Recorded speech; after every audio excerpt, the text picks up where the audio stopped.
First direct dating of an early human tooth confirms the antiquity of Homo antecessor, Western Europe's oldest known human fossil species.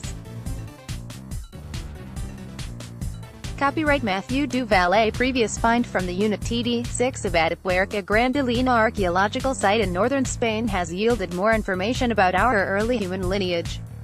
An international team of researchers from Australia, China, France and Spain has conducted the first direct dating study of a fossil tooth belonging to Homo antecessor, H. Antecessor, the earliest known hominin species identified in Europe. The study was partly supported through the EU-funded HR_ESR project granted to Dr. Mathieu Duval A at Spain's Centro Nacional de Investigación sobre la Evolución Humana. It shows that H. antecessor probably lived somewhere between 772,000 and 949,000 years ago. These new results are consistent with previous indirect estimates based on the dating of the sediments and associated animal fossil teeth.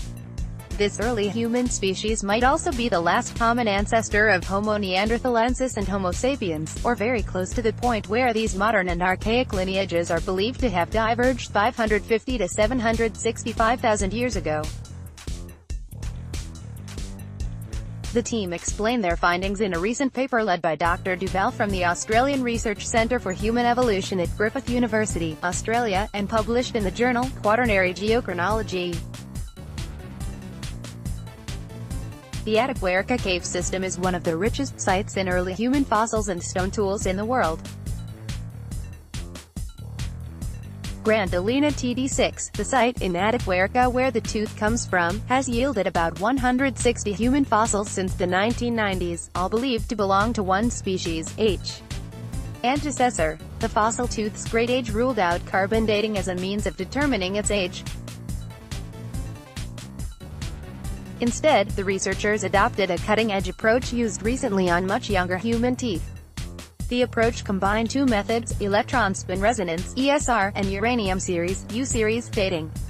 A few older human fossils have been found in other sites across Western Europe.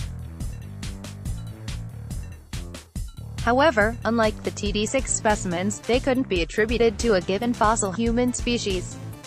The challenges of direct dating ESR measures the natural radiation absorbed by a material since its formation.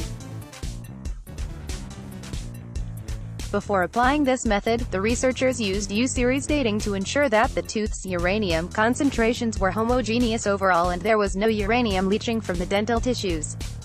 However, despite the tooth's suitability, this approach presented certain challenges. The first challenge arose from an earlier mu-CT scan of the fossil, which added to the radiation dose it had absorbed over time. Using scanned data from a modern human tooth as a comparison, the researchers calculated an X-ray dose of about 1% of the geological dose. This bias was taken into account when calculating the tooth's age. Additionally, whereas carbon dating only requires the sample itself to be analyzed, the combined ESR-U series approach needs sediment from the area around the fossil.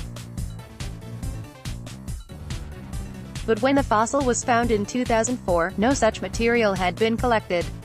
The problem was overcome by taking different measurements and sediment samples from the site based on spatial and stratigraphic data kept in the excavation database.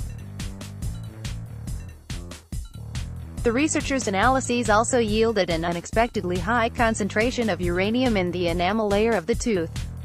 However, further investigation located the contamination in the dentine, the dental tissue beneath the enamel.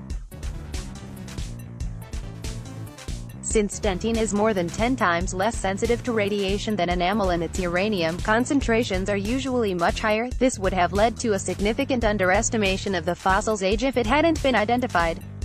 The scientists' findings indicate the challenges encountered in dating human fossils using ESR.